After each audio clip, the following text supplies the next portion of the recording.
उठ रहे तालीम और तरबियत के हवाले से, तो तालीम और तरबियत किसी भी कौम की तरक्की और कामयाबी की कुंजी समझी जाती है और इस बात से भी इख्तलाफ मुमकिन नहीं है कि उसका ताल्लुक लिटरेसी रेट से तो है ही है, लेकिन उसके साथ साथ इससे भी है कि हुकूमत और अवाम की तरजीहात में तालीम की कितनी अहमियत है, क्योंकि बेसिक एजुकेशन की फराहमी हर इंसान का बुनियादी हक समझा जाता है और ये हुकूमत की जिम्मेदारी है, बल्कि फर्ज है कि वो ये हक मुफ्त फराहम करे।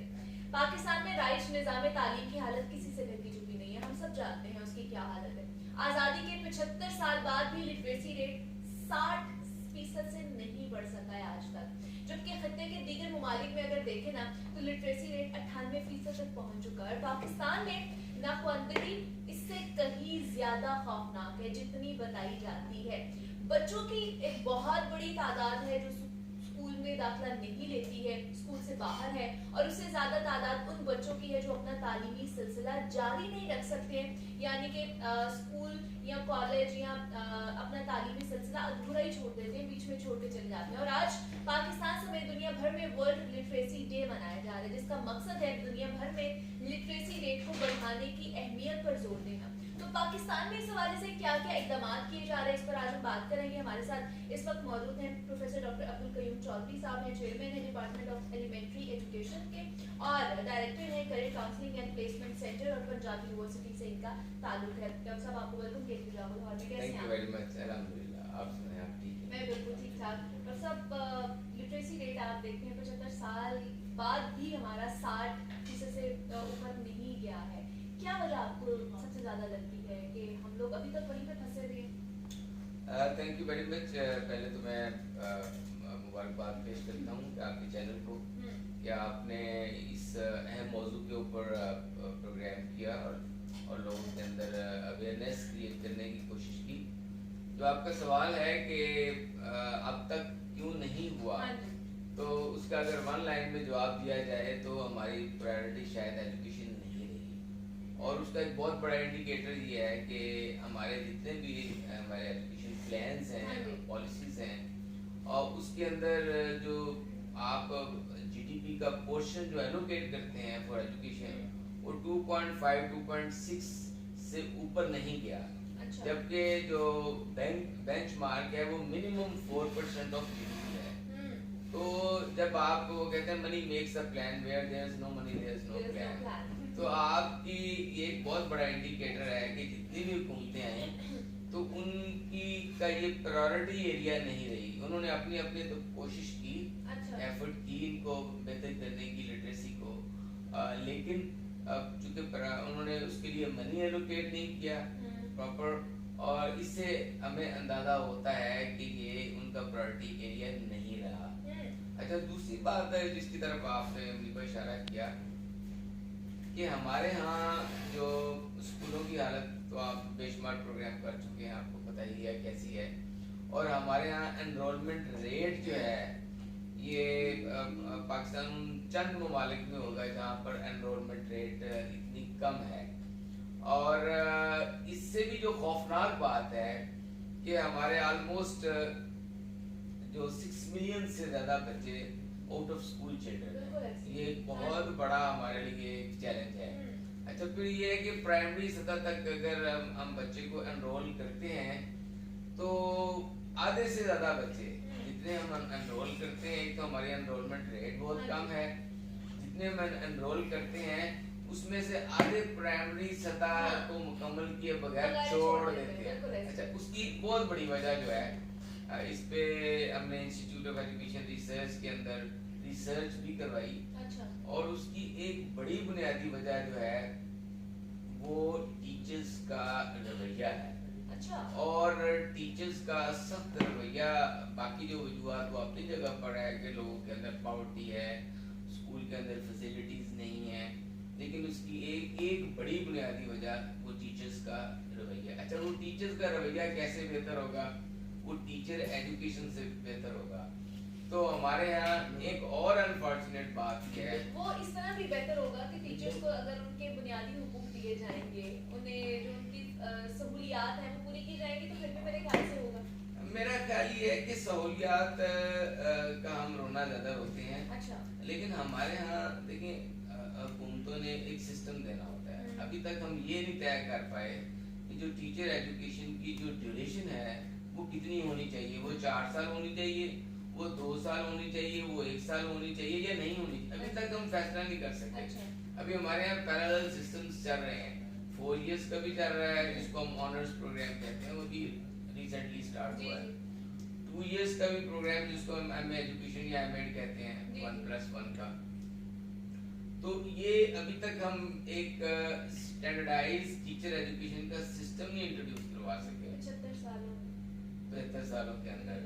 और कम से कम हम दुनिया के अंदर बहुत सारे कंट्रीज के अंदर जो 12+4 का मॉडल है, यानी कि 12 साल की स्कूलिंग के बाद अगर आपने टीचर बनना है तो आपको 4 साल की एजुकेशन लेनी है, और 4 साल की एजुकेशन के बाद आपने बच्चों को हैंडल, उनको एजुकेट करने के काबिल होना है। तो अभी तक हम ये डिसाइड नहीं कर पाए। तो यहाँ पे होता है कि किसी को जॉब नहीं मिली होती तो कहते चलो हम पढ़ाना शुरू कर दें। हाँ, एग्जैक्टली। तो ये बड़ा अनफॉर्चुनेट है। बाकी ये कि जहाँ तक सहूलियात का मामला है वो आप हमसे बेहतर समझते हैं कि बहुत सारे स्कूल्स हैं जिसकी बाउंड्रीज नहीं है, बहुत सारे जिसमें पीने का साफ पानी नहीं है, बहुत सारे ऐसे हैं जिनके अंदर वॉशरूम नहीं है। तो ये तो इश्यूज हैं। और इसके अलावा अरसा दराज से हमारे यहाँ जो है वो नए स्कूल नहीं बने, और जो बने हैं उनके अंदर एक्सपेंशन नहीं हुई, जबकि हमारी जो पॉपुलेशन ग्रोथ है बढ़ती जा रही है। अच्छा, इसके अंदर जो अब हमें करना क्या होगा, ये तो इश्यूज डिस्कस करते रहते हैं गवर्नमेंट लेवल पर, प्राइवेट लेवल पर और पर्सनल लेवल। लिटरेसी के लिए हमारे यहाँ जैसे literacy and non formal education एक पूरा डिपार्टमेंट है और उनकी एक सेक्रेटरी हैं, और वो पूरा डिपार्टमेंट लिटरेसी ही को फोकस करता है। लेकिन काम तो हमने नहीं देखा सर उनका करते हुए कोई भी। देखिए वो काम अपने तौर पर काम कर रहे हैं, लेकिन आप कह लें कि जितना काम उनको करना है, जितना बड़ा इशू है उतना बड़ा डिपार्टमेंट नहीं है। उतना ज्यादा उनके पास वसाइल या रिसोर्सेज नहीं है ताकि वो इतने बड़े चैलेंज को वो अकेले मीट कर सके। लेकिन थोड़ा बहुत तो इनपुट होना चाहिए ना उस डिपार्टमेंट का कि हमें नजर आए कि नई कोई पॉलिसीज आ रही है लिटरेसी रेट को कम करने के हवाले से, कि हमारी जो ये 60% से आगे जा ही नहीं पा रही, उसको हम लोग कर सके। उसके लिए उन्होंने एक प्रोग्राम दिया है लिटरेसी नॉन फॉर्मल एजुकेशन में, कि उन्होंने छोटे-छोटे सेंटर्स बनाए हैं घरों के अंदर। और उनमें उन्होंने टीचर्स अपॉइंट किए हैं जो उस मोहल्ले के अंदर रहते हैं, और उनको वो लिटरेसी के टारगेट्स दिए हैं। डिस्ट्रिक्ट लिटरेसी ऑफिसर्स उन्होंने, तहसील लिटरेसी ऑफिसर्स उन्होंने अपॉइंट किए हैं। वो अपने देखिए अकेले गवर्नमेंट ये काम नहीं कर सकती, इसमें गवर्नमेंट, इसमें प्राइवेट सेक्टर, इसमें एनजीओ, और मैं समझता हूँ कि लिटरेसी के लिए ये हर शख्स की ऑब्लिगेशन है। मैं समझता हूँ कि जैसे हर घर में कोई ना कोई मेड काम करती है और उसमें अक्सर बच्चे भी होते हैं। तो अगर हम हर शख्स अपने ज़िम्मे ले ले कि मैंने किसी 1 या 2 या 3 लोगों को बेसिक चीज़ें बतानी है, जो लिटरेसी की बेसिक डेफिनेशंस बतानी है, तो मेरा ख्याल ये है कि हम इसमें बेहतरी ला सकते हैं। लेकिन खासतौर पर जो वालिदैन हैं, आप उनका कितना इनपुट समझते हैं कि उन्हें अपने बच्चों को इस साइड पर लेकर आना चाहिए? अब बड़ा दौर जो है वो चेंज होता जा रहा है, अब हमको पुराने तरीकों से, पुरानी चीज़ों से नहीं चल सकते, उसके साथ ज़िंदगी नहीं बसर कर सकते। हमें आगे निकलना है, टेक्नोलॉजी को सीखना है, नए दौर के साथ हमें चलना है। ये बड़ा अहम सवाल है, और ये जहाँ सवाल है वो ये बड़ा चैलेंज भी है। दुनिया जो है वो डिजिटल लिटरेसी की तरफ जा रही है, और अभी तक हम वहीं पर फंसे हुए हैं कि जो नाम लिख सके, जो अखबार पढ़ सके और साइन कर सके। तो इसमें पेरेंट्स का तो बहुत ही कलीदी किरदार है। चंद साल पहले हमने करियर काउंसलिंग के हवाले से हमने स्टडी करवाई कि पेरेंट्स का क्या रोल है करियर ऑप्ट करने में। तो मोर देन 65% पेरेंट्स जो है वो डिसाइड करते हैं कि हमारा बच्चा टीचर बनेगा, हमारा बच्चा डॉक्टर बनेगा, हमारा बच्चा इधर जाएगा। पेरेंट्स अपने विल और विश के ऊपर बच्चे को फोर्स करते हैं विदाउट नोइंग के बच्चे के अंदर वो एबिलिटी, कैपेबिलिटी, वो इंटरेस्ट है कि नहीं है। तो दिस इज वेरी इंपॉर्टेंट। दूसरी बात ये है कि हमारे चूंकि ज़्यादा बहुत सारी आबादी पॉवर्टी लाइन से नीचे है, तो पेरेंट्स को ये बताने की ज़रूरत है, कन्विंस करने की ज़रूरत है कि बच्चा जो है वो, अगर आप उसको किसी काम पर भेजेंगे तो काम में आमतौर पर गरीब घराने हैं, वो कहते हैं कि बच्चा जाए वो 200-400 रुपए कमा कर लेकर आए, तो हमें पढ़ने की क्या जरूरत है। तो उनको ये बताने की जरूरत है कि आपका बच्चा अगर डिजिटल लिटरेसी में होगा या उसको बेसिक एजुकेशन होगी, तो उनकी इनकम में वो 400-500 की बजाय वो ज्यादा का इजाफा कर सकता है। उसको इकोनॉमी के साथ लिंक किया जाए तो तब वो पेरेंट्स कन्विंस होंगे, या साथ उनको थोड़े से इंसेंटिव भी दिए जाए। तीसरा ये कि कुछ लॉज बने भी हुए हैं और उन लॉज को इम्प्लीमेंट भी किया जाए, कि जिसमें चाइल्ड लेबर पे लॉज हैं, छोटे बच्चों को आप मजदूरी पे नहीं भेज सकते, तो they should send to schools, और उस पर रेगुलेटरी हमारी बॉडीज जो हैं उनको एक्शन लेना चाहिए, ताकि वो बच्चे जो आउट ऑफ स्कूल हैं उनको स्कूल में भेजा जाए।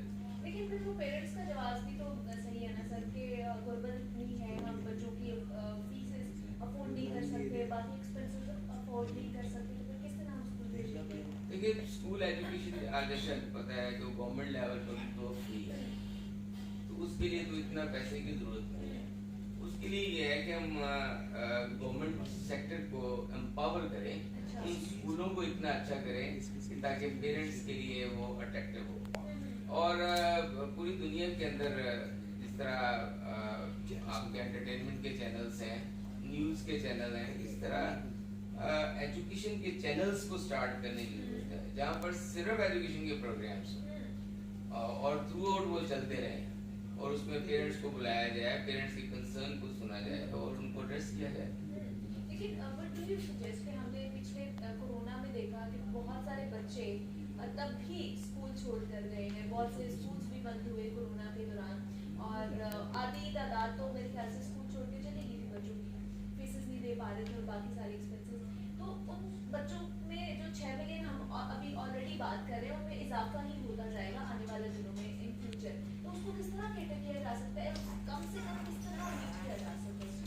देखिए, इसके लिए जिस तरह मैंने पहले कहा कि हमें तो ये जितना बड़ा इशू है और जितना हम इसको लाइट ले रहे हैं अब तक, हमें एजुकेशन एमरजेंसी नाफज करनी चाहिए, और उस एजुकेशन एमरजेंसी के अंदर इसको प्रायोरिटी एरिया बनाना चाहिए, और उसके अंदर जीडीपी का एक बड़ा पोर्शन मैं तो सजेस्ट करूँगा कि जितना बड़ा इशू है ये 14-15% ऑफ द जीडीपी इसके लिए एलोकेट करना चाहिए, ताकि एक दफ़ा वार बेसिस के ऊपर हम ये जो जिस तरह फ्लड आता है ना, तो आप बड़े बड़े पुल और बड़ी बड़ी मशीनें वो तोड़ देती हैं और आपको मैयर्स लेने पड़ते हैं एक्स्ट्रा ऑर्डनरी, तो एक्स्ट्रा ऑर्डनरी मैयर लेके एक दफ़ा आपको चीज़ें स्ट्रीमलाइन करनी पड़ेंगी।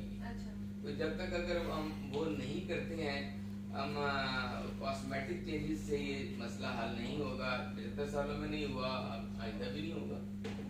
क्या फिर गवर्नमेंट की तरजीहात में शामिल नहीं होता कि हमने तालीम में, ये तो मैंने पहले भी कहा कि गवर्नमेंट की तरजीहात के अंदर एजुकेशन नहीं है, अनफॉर्चुनेटली उतनी नहीं है जितनी होना चाहिए। जितना बड़ा प्रॉब्लम है वो गवर्नमेंट की प्रायोरिटी के अंदर ये नहीं है, और उसका इंडिकेटर जैसे मैंने बताया कि जीडीपी का पोर्शन है जो एलोकेट होता है, और अब जो है वो मेरा ख्याल 2% से भी कम आ गया हुआ है। तो इससे आप क्या एक्सपेक्ट करते हैं? तो देखिए, हमें प्राइवेट सेक्टर को इंसेंटिव देने होंगे। हमने एजुकेशन को भी ना एक्सपेरिमेंटेशंस का एक जरिया बना लिया हुआ है कि हम समझते हैं कि कभी नई रोशनी स्कूल और कभी पायलट स्कूल और कभी फ्ला स्कूल, कभी इस तरह की दुनिया में हमारे सामने बड़े अच्छे अच्छे मॉडल्स मौजूद हैं, और हमें अपना इंडिजिनस मॉडल बनाना चाहिए। और उस इंडिजिनस मॉडल्स के अंदर हमें अपने जो कोर इश्यूज हैं, जिस तरह ड्रॉप आउट रेट है उसको एड्रेस करना चाहिए, उसके लिए हमें टीचर्स को एजुकेट करना चाहिए, ट्रेन करना चाहिए। इस तरह आउट ऑफ स्कूल चिल्ड्रन को इंसेंटिव देना चाहिए कि वो स्कूल के अंदर उनको हम लेकर आए, उनको फ्री बुक्स वगैरह दें, इंसेंटिव दें। जहाँ पे फ्री बुक्स मिल भी रही होती हैं, ऐलान किए जाते हैं, वहाँ पर बुक्स का इजरा भी नहीं किया जाता, ये भी प्रॉब्लम है। ये प्रॉब्लम देखिए, इन प्रॉब्लम्स को तो एड्रेस करने से ही एड्रेस होंगे। प्रॉब्लम तो होंगे, जो भी कोई इशू को अब आप रिजॉल्व करने की कोशिश करते हैं, प्रॉब्लम तो होते हैं, तो उसको साथ साथ ये हमारे जो स्कूल एजुकेशन डिपार्टमेंट है, गवर्नमेंट डिपार्टमेंट है, और जो ये भी इनकी रिस्पॉन्सिबिलिटी है रेगुलेटर्स की कि उनको इम्प्लीमेंट करे, और जहाँ जहाँ कोई लैकुनास है उसको एड्रेस करे। लेकिन रेगुलेटरी बॉडीज बनी हुई है, आपको नजर आती है कि वो इस तरह की ये पूरा डिपार्टमेंट है हमारा, आपका देखें हमारा पूरा स्कूल एजुकेशन डिपार्टमेंट है, उसका सेक्रेटरी है, इस तरह आपका आपके डिस्ट्रिक्ट एजुकेशन ऑफिसर्स हैं, आपके असिस्टेंट एजुकेशन ऑफिसर्स हैं, और ये पूरी टीमें मौजूद हैं उसमें।